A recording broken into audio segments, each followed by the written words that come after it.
അച്ചു വ്ലോഗിലേക്ക് സ്വാഗതം. നമുക്ക് ഇന്ന് 4 മണി പലഹാരം ഉണ്ടാക്കിയാലോ? ഇന്ന് നമ്മൾ അരി വറുത്ത് ഉണ്ടാക്കാൻ പോകുന്ന വീഡിയോ ആണ് ഇടുന്നത്.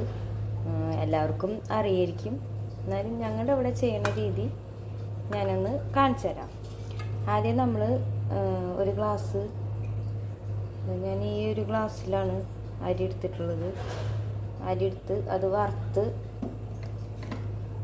പൊടിച്ചിരിക്കണാണിത്. നമുക്ക് ഈ പാത്രത്തിൽ ഇട്ട് കൊടുക്കാം.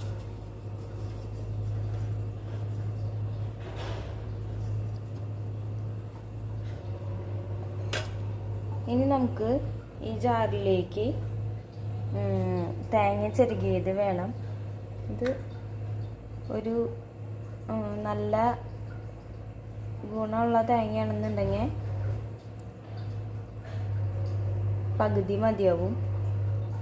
പിന്നെ ഈ 2 അച്ചും പിന്നെ ഒരു ചെറിയൊരു കഷ്ണം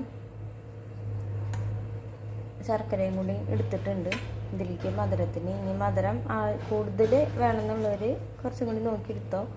ഇതിപ്പോൾ കറുത്ത ശർക്കര ആയ കാരണം കൊണ്ട് നല്ല മധുരം ഉണ്ടാവും.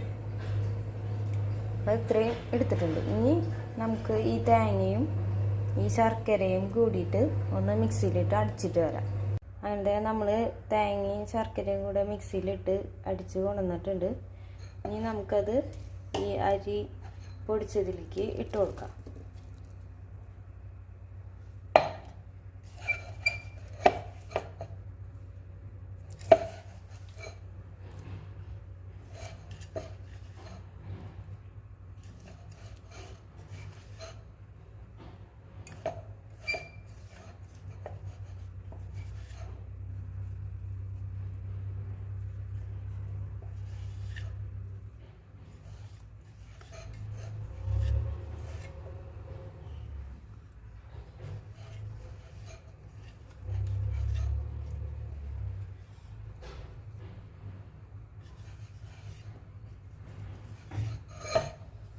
ഇനി ഇത് നമുക്ക് നന്നായി യോജിപ്പിക്കാം.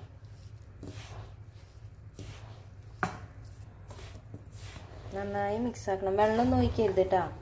എന്നുവെച്ചാൽ ഈ തേങ്ങയുടെയും ശർക്കരയുടെയും ആ വെള്ളം മതി നമുക്കിത് യോജിച്ച് കിട്ടാൻ. അതിൻ്റെ നമ്മൾ നന്നായി യോജിപ്പിച്ച് ചെറിയ ബോളുകളാക്കുന്നുണ്ട്. ഇതുപോലെ കുറച്ചെടുത്തിട്ട് ഇങ്ങനെ ബോളുകളാക്കി വയ്ക്കാം. ഇത് 4 മണിക്കൊക്കെ കുട്ടികൾ സ്കൂളിൽ വിട്ട് വരുമ്പോൾ അവർക്ക് വിശക്കണേന് ചായക്ക് നമുക്ക് ഇങ്ങനെയൊക്കെ ഉണ്ടാക്കി കൊടുത്താൽ പിള്ളേർക്കും ഇഷ്ടമാവും. പിന്നെ അവരുടെ ആരോഗ്യത്തിന് നല്ലതാണ്. നമ്മളിങ്ങനെ ബേക്കറിയിൽ നിന്ന് ഓരോ സാധനങ്ങൾ മേടിച്ച് കൊടുക്കുമ്പോൾ പിള്ളേർക്ക് അത് ഓരോ അസുഖങ്ങൾ വരാനും ഇതൊക്കെ ചാൻസ് കൂടുതലാണ്. ഇവിടെ ആ കുട്ടി ഉറക്കത്തിൽ നിന്ന് എണീറ്റിട്ട് നിൽക്കണ്. ചെറിയൊരു വാശിയും ചുമയും പനിയൊക്കെ ആയിട്ട് നിൽക്കണ്.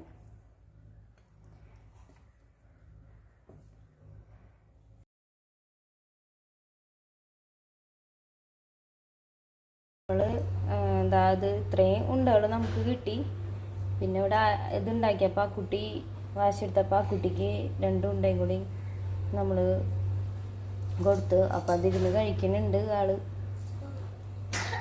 അപ്പം എല്ലാവരും ഇതൊന്ന് ഉണ്ടാക്കി നോക്കുക. ഇനി നിങ്ങളെങ്ങനെയാണ് ഉണ്ടാക്കണമെന്ന് വെച്ചാൽ കമൻറ്റ് ചെയ്യുക, ഷെയർ ചെയ്യുക, ലൈക്ക് ചെയ്യുക, സബ്സ്ക്രൈബ് ചെയ്യുക. Thank you. ആദ്യമായി കാണുന്നവരാണെങ്കിൽ സബ്സ്ക്രൈബ് ചെയ്യുക, ലൈക്ക് ചെയ്യുക, ഷെയർ ചെയ്യുക, കമൻറ്റ് ചെയ്യുക.